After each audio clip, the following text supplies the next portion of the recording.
everyone. I welcome you to the webinar on open book examinations for school education.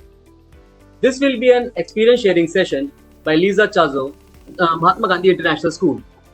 Lissa Chazot is an Apple Distinguished Educator and an Apple Professional Learning Specialist. Currently, she is studying at UL Bighere School of Diplomacy and working as a technology expert in Brussels. She continues to consult with Mahatma Gandhi International School in Ahmedabad, one of the most innovative and inclusive schools in India. With MGIS students, she has worked on outcome using Apple technology. These have been used by the Office of Chief Election Officer, Gujarat, municipal authorities, NGOs, etc., and has reached an audience of more than 7.5 million people. She has been conferred the Pearson Teaching Award, a national award for teaching excellence, and has featured on CNN IBN. She has been recognized by Tata Consultancy Services, ION, Next Gen Teacher, Ed Review, Apple, etc. She was an expert member of Technical Committee on School Children constituted by Election Commission of India to develop educational tools and training kits. We welcome you, ma'am. I would like you to please share your experiences with respect to open book examination in school education. Thank you very much. It's a pleasure to be part of this masterclass with all of you. At the onset, I would like to tell you that I will be presenting a presentation made by the director of our school during the recent NEP conclave organized by the Ministry of Education. So this presentation has been divided into 3 levels. The first one dives into the theoretical framework of assessment. Next, it fleshes out how to design an assessment task. And then the third is assessing a task using criteria, whether it is predefined criteria or criteria developed with the students. All right. So now, since the school has been named after Mahatma Gandhi, I think it would be apt to start with a quote from him. This quote especially would be relevant in the context of assessment to remind us about something that's very important and that we forget on a regular basis. Freedom is not worth having if it does not include the freedom to make mistakes. And I think that in the educational model, especially in India, but not only in India, across the world, we have a tendency to, not give space and not give scope to students to actually make mistakes and learn from them.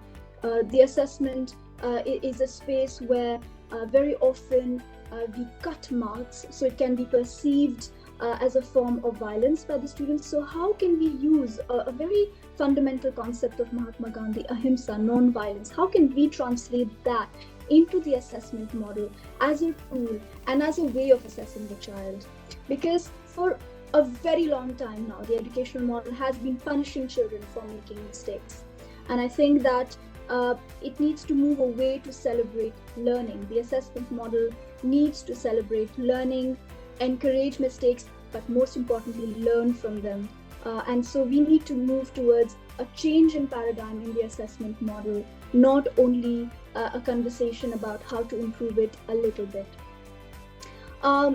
The other thing that's really important to remember is that we have the colonial model of education, which is based on control, supervision, and subjugation of the population that has been translated in the classroom very often with judgment of the child, supervision. So a typical assessment exam model would be with the teacher supervising the children, ensuring that there's no copying, and that is relevant in a lower order thinking skills modality, in an assessment task that only evaluates memory, whether the child has remembered things or not. But frankly, today you can Google things. You can have access to information on your fingertips. So is this the model of education that is required in today's age?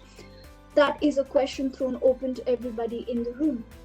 So we need to have an assessment model that moves away from supervision to participation, where different perspectives are allowed. For example, a typical question: what is the color of the sky?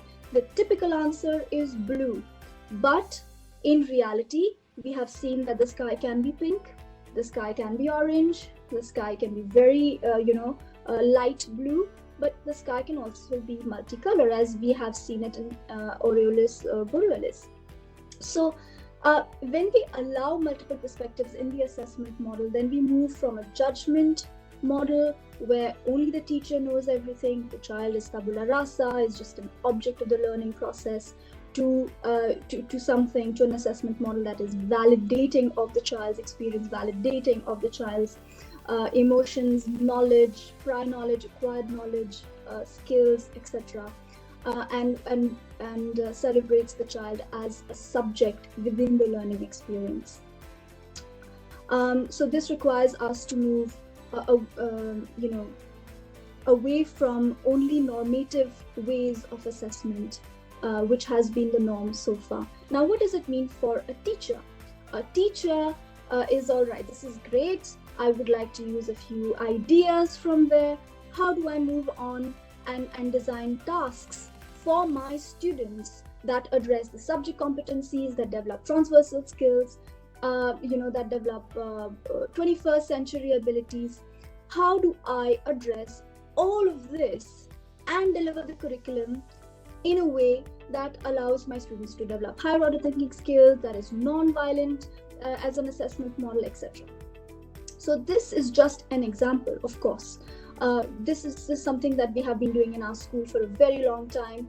Interdisciplinary projects where learning is not only limited to the learning process, but it is also extended into the assessment model. Why should the assessment period be a full stop in the learning process? It is in fact a scaffolding for further learning. It is an opportunity for further feedback, for formative assessment, and in fact instead of it being just a one point where on that specific day whatever the child knows is submitted. No, it can be there can be iterations to the assessment process as well. All right, now let me give you two examples already in terms of designing an interdisciplinary assessment task. Over here, there's an example of humanities, design, technology, arts, and language. On the left, you can see that students are collaborating. Collaboration and communication skills are one of the very important 21st century skills. So they're working together, they have amassed information and knowledge from a variety of resources, including books, magazines, websites, coffee table books, people, experts, surveys, etc. On the topic of Indus Valley civilization and Egyptian civilization. And what they're doing is they are consolidating, they're synthesizing all of that information, they're evaluating it, they're applying it in an unfamiliar situation, and they're creating something new. Don't forget, creativity, creating something with something that you have learned is a higher order thinking skill, and that is what we need to prepare our students for. So over here, they're creating something with whatever they have learned and understood, into an outcome which is then not only evaluated by the teacher. Of course the teacher evaluates, but it is also evaluated by the student himself or herself. It is evaluated by the peers. It is evaluated, so there are multiple levels and multiple perspectives within the assessment process itself.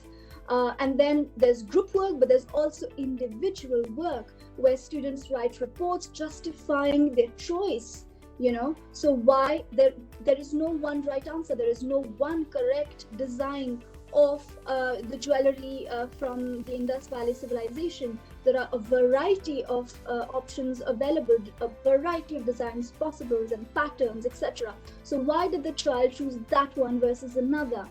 And that report would of course be research based. It would require intensive research with annotations, with citation, ensuring that there's no plagiarism, because of course the students are trained in academic honesty, and that is such an important skill.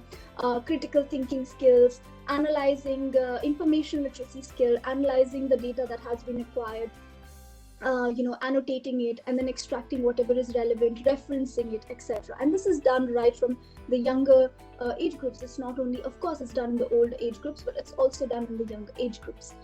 So Moving on to the one on the photograph on the right, you have the second image in the previous slide was essentially about a student preparing an entire political campaign. There were elections, so it's linked to the real life of the students, what's going on at that point of time within the life of the child. It's respecting that and aligning it to the subject competencies which are a mandate. I mean, in the curriculum we do have to address certain subject competencies which are not always very evident to make links to. So the student has created a political party manifesto, written the script, made posters, so on and so forth, and then spoken the speech. So of course, to be able to do all of that, they have to understand the civic processes really, really well, because otherwise they would not be able to bring out all the elements. And then when they're simulating it, when they're doing the entire process, of course they understand the civic processes very well. They're allowed to do it in a multitude of languages. So if they want to do it in Gujarati, they're allowed to do that. If they want to do it in Hindi, they can do that. If they want to do it in English, they can do that. What's important is that the conceptual level understanding of whatever competencies that are being developed, that is being favored, the entire process is being favored, so on and so forth. And of course, it requires group work, but also individual work, where students are working and taking notes, doing research, writing reports, writing essays, creating their logos. Sometimes they're creating the logos together, brainstorming together. Sometimes they're conceptualizing it by themselves. So the different work modalities which are a reflection of the real world, which are integrated into the designing aspect of the assessment task. And I think that when we start moving away from the conventional assessment model, which is just focused on a list of questions, and then where there's the typical model, which is didactic, which is normative, the assessment model where you're not allowed to bring in your books, you have to memorize everything. There's rote learning, which is favored. This kind of an assessment task goes beyond that. It allows you to, of course, because you do have to memorize also, but you have to apply it in a variety of ways, and in such a context it's impossible to copy, really. Even if you have your book in front of you, you can't really copy. You can't even copy from another person who's sitting next to you, because their speech is going to be different, because the agendas that they're going to sort of integrate in their speech is going to be very different from the agenda that another child is going to be integrating in their political speech. And so this entire question, this entire fear of, oh my God, my students will be copying, oh my God, my students will be doing plagiarism, all of these are skills that must be addressed by the teacher, of course, through an academic honesty module. But when you design tasks that aim towards things which are beyond lower order thinking skills, then these kind of questions are not relevant anymore, or at any rate they're less relevant than they would be in a typical normative assessment framework. Could we please go on to the next slide, Prakhar? Thank you. So now, what does it mean in terms of assessing the students? So when we're talking about assessing the students, there are two levels of assessing the student. There's one level is identifying progress over a period of time of that particular student, and the other is reporting that progress to students and to their parents, because these are the stakeholders who are very interested and very engaged and very involved in knowing about what needs to be done further. So some of the things that can be done, one is to integrate qualitative reporting within the report card system. Typically it's only quantitative. Can we move away towards a more qualitative reporting, which integrates a constructivist framework? Second thing, this in our school, the report cards include self-assessment about the knowledge acquired, but also about the skills acquired, and peer assessment. So you have the teacher evaluation, self-assessment, peer assessment, and you also have parent assessment. Parents also give feedback to students about their progress, what they have observed and what they would like to see, and then together they aim towards a certain goal and say, all right, this year I think we need to aim towards reading more books or whatever, etc.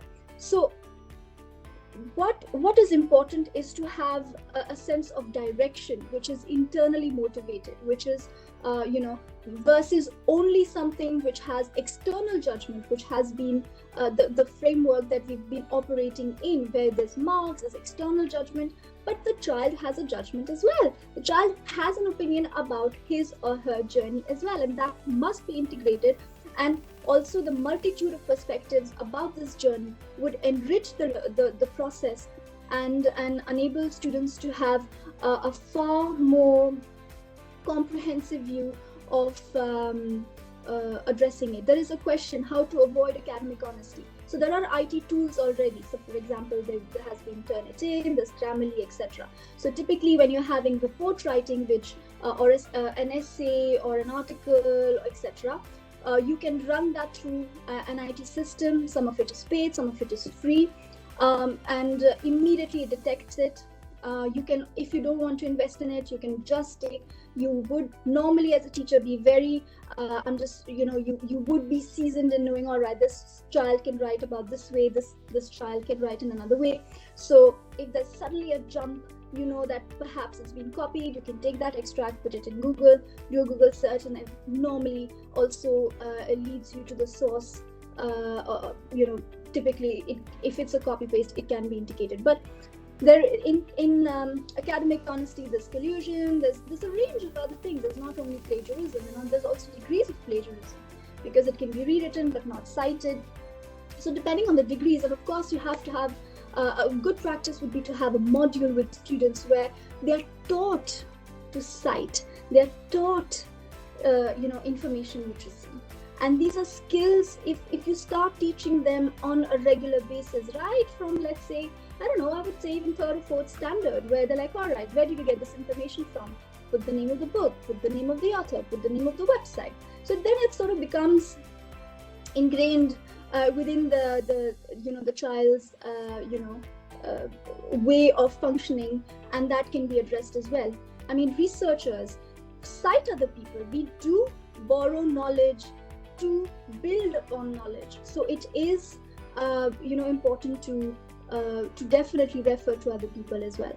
So in the assessment process, what's important is that students do things, they apply, they experience what they have learned. It's not only theoretical, it's not only textual, they're actually doing things.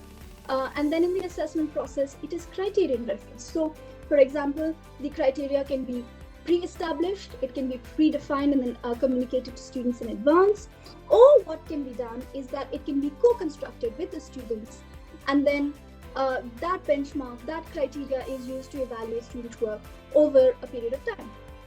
And of course, you can design a variety of tasks like creative writing, shows, radio shows, podcasts, posters, making 3D models, scientific models, board games, role plays, presentations. Really, the sky is the limit. So in the open book assessment, in fact, it opens up the possibilities of designing the kind of tasks that would not have been necessarily possible in a normative assessment process.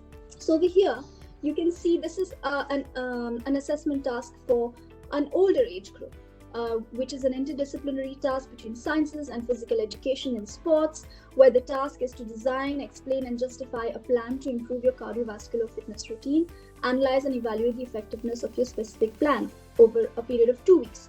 So the student has annotated the muscles, has developed a plan, has explained why that specific plan has been developed, what parts of the body are involved, how does that affect the cardiovascular system, so on and so forth. So for example, while performing wrist rotation, I use my wrist muscles, such as blah blah blah.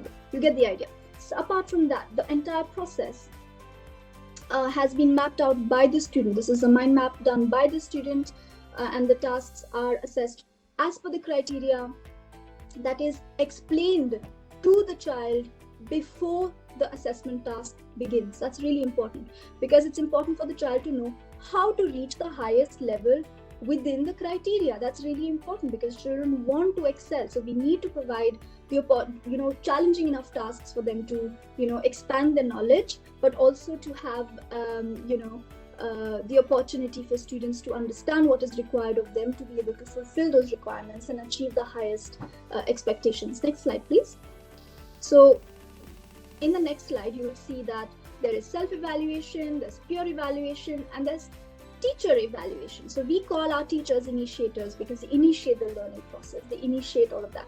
And on the top, you will see that the criteria in sciences which are fleshed out in detail.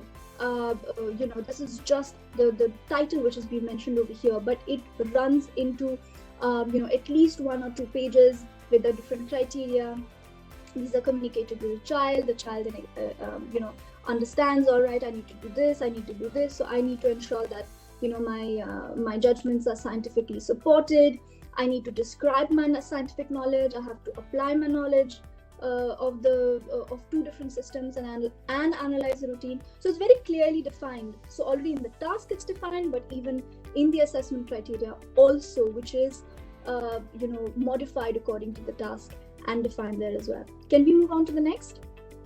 Now in younger classes, how can that be reflected? Over here, the children have created a brochure about a trip that they've made.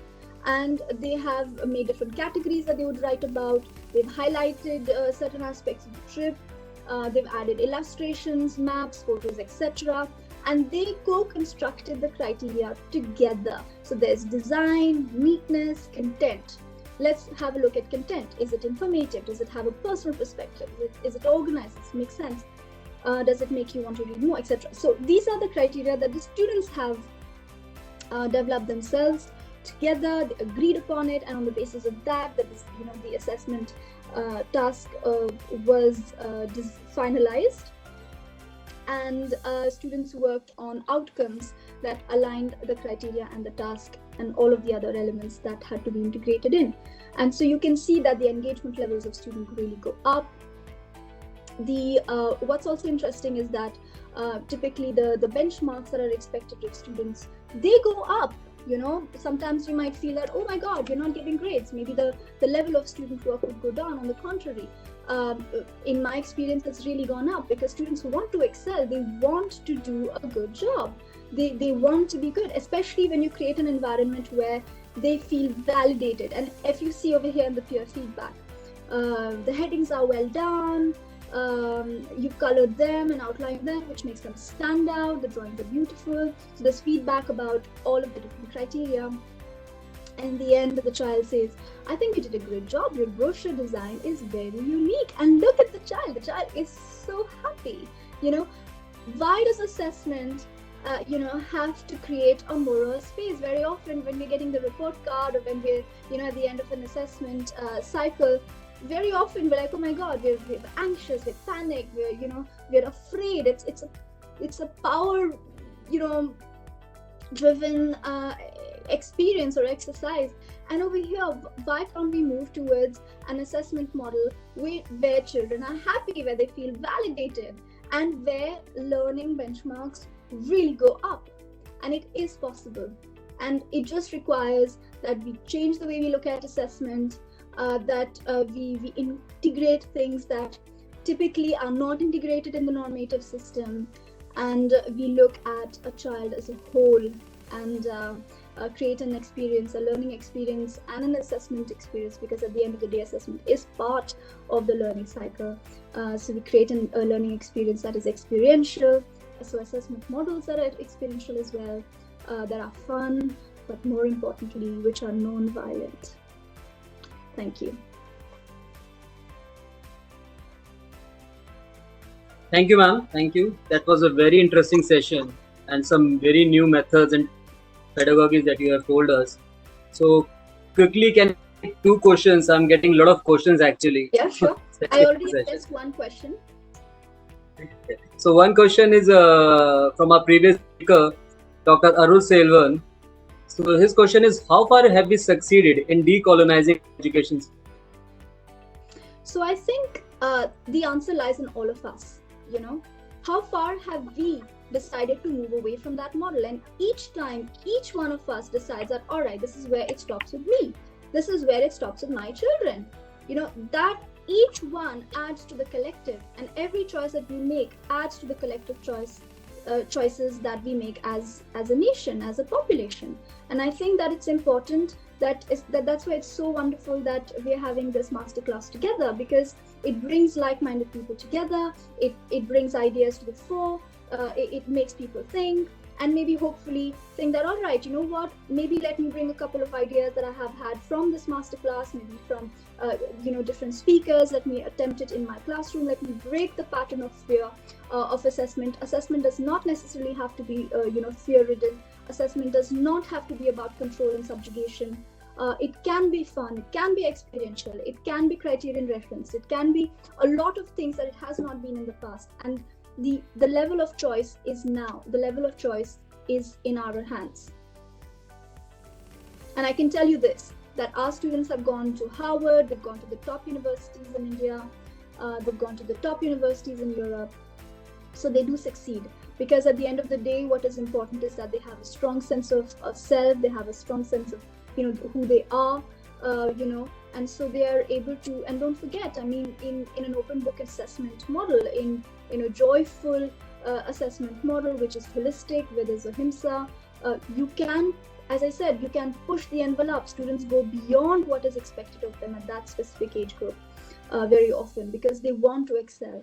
So you can really cover the entire gamut. You can cover, quantitative science. You can do maths. You can do science. You can do humanities. You can do arts.